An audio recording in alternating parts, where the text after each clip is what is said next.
Kyle Allen really was a star on Sunday.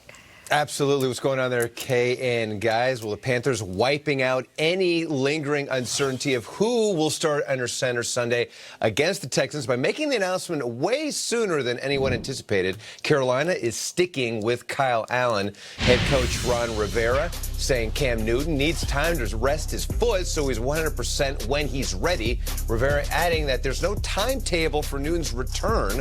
Allen filling in admirably in his absence by guiding Carolina to a win over Arizona with 4 touchdown passes. The news not as encouraging for Falcons strong safety Keanu Neal. Neal suffering a torn Achilles, effectively ending his season early. Neal suffering a torn ACL in week 1 last season, forcing him to miss the rest of it. Atlanta picking up his 5th-year option for 2020.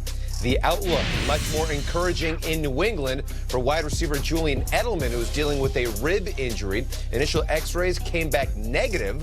A source telling NFL Network insider Ian Rappaport Edelman will be good. The team hasn't ruled him out for the week yet.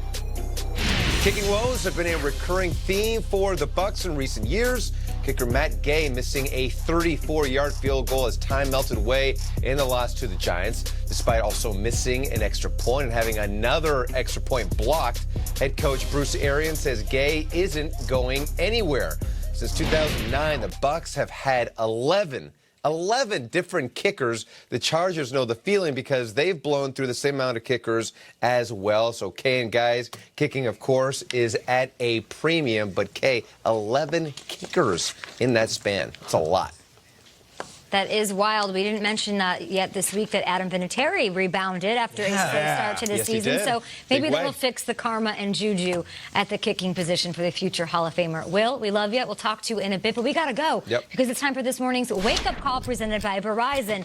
And it's here in New York. Daniel Jones and the Giants, they won in Tampa on Sunday. They lost their best player, though, in Saquon Barkley to an ankle injury. With an update on his expected recovery time, let's send it over to Kim Jones. Good morning, Kay.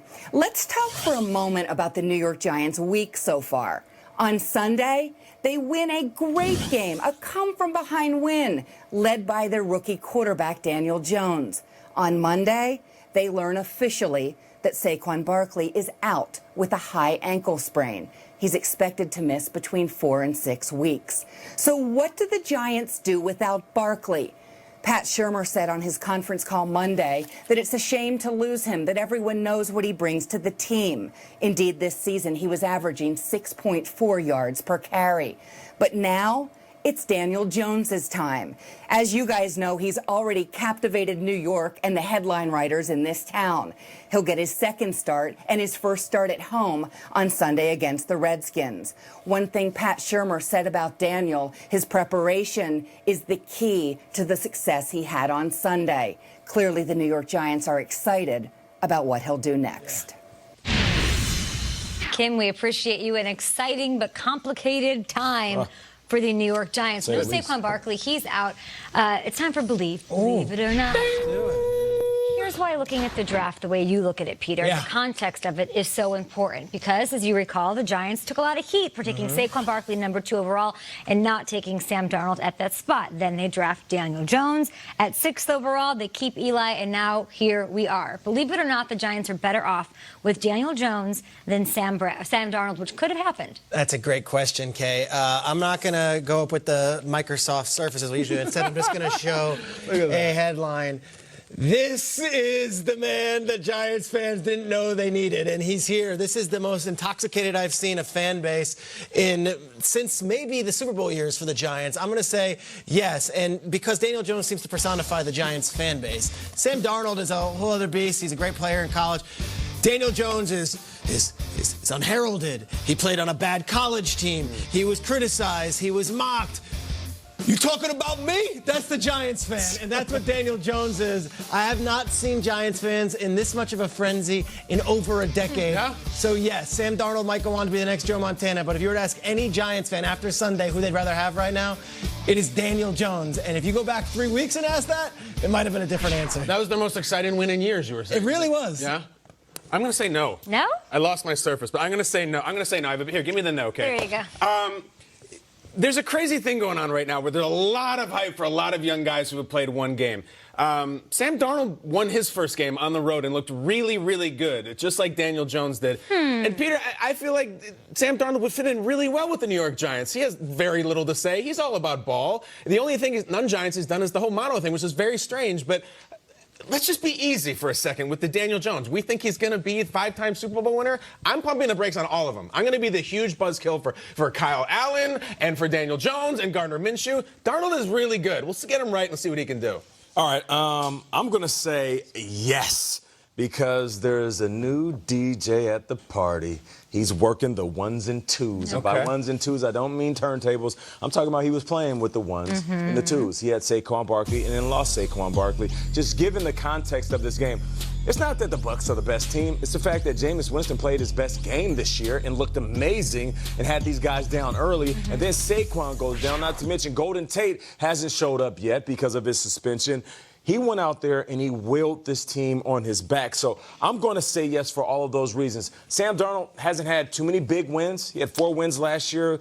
His biggest win up against the Colts. Yeah. He beat them 42-34, which is fine. I feel like this win, in the context surrounding it for Daniel Jones, it gives me a little bit of hope. So I'm going with DJ. If they take Sam Darnold, the Giants, they don't have Saquon Barkley. And I don't think that the Giants would want to trade those 2 picks for anything if Daniel Jones is legit, right? Yeah. Maybe the Giants would have Le'Veon. Isn't that crazy to think about, too? The Jets took Who knows? Saquon? It does kind of take the draft intelligentsia and kind of rip it up. I mean, Darnold was the most surefire thing since Andrew Luck. Daniel Jones was mocked by all.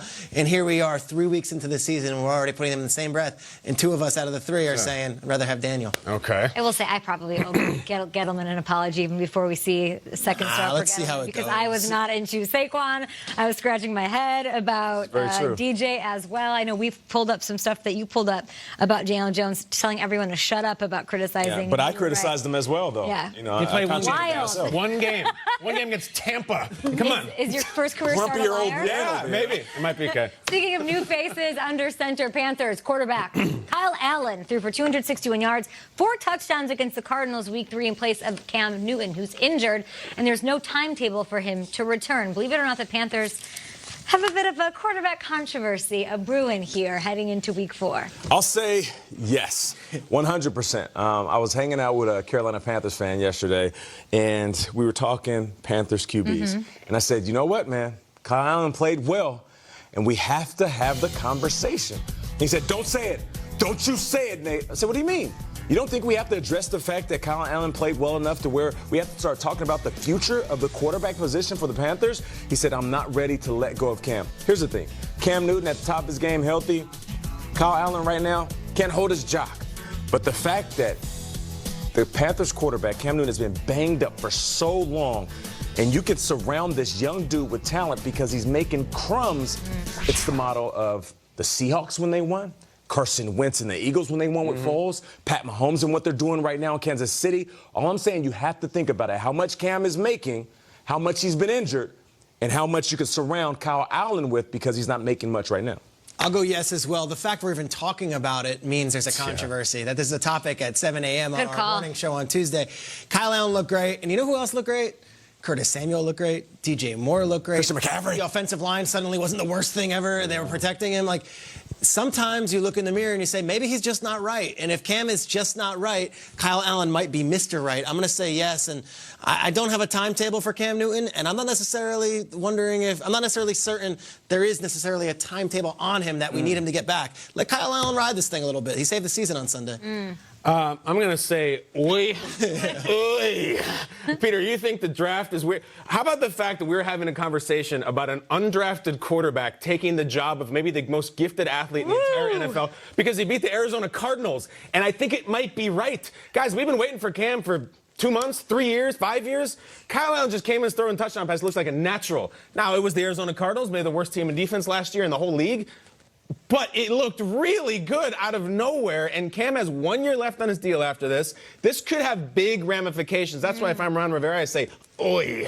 But is it oi, or is there a world? What are the chances this is a great thing? Cam, who had not thrown a touchdown this season, is healing, and he's hurt. And I like the fact that they can award themselves no timetable for him to return. What if he actually has a chance to get fully healthy? Put him on ice. And then you have two quarterbacks that are viable, and like Cam can come back and take over, or go somewhere else and finish his career. Kind of like Andrew Luck a couple seasons ago. I mean, having Brissett as a safety, and then Andrew Luck healing up for a year and coming back and playing well last season. This team is so much more dynamic with him. Kyle Allen comes off the bench and throws 4 touchdowns. Cam can't throw 1 all season. I get that, but maybe Cam really isn't healthy. This team's more dynamic with who? With Kyle Allen. Right now? As far? Right now? Sure, but yeah.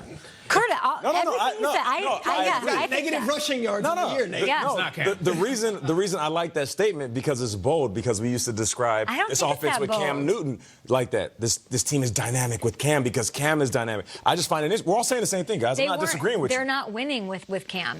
Since his MVP season, they're 23-23 under Cam Newton. When he's not out there, they win games, and when he is, they are stale. Hey, I'm in agreement. I think he's not healthy.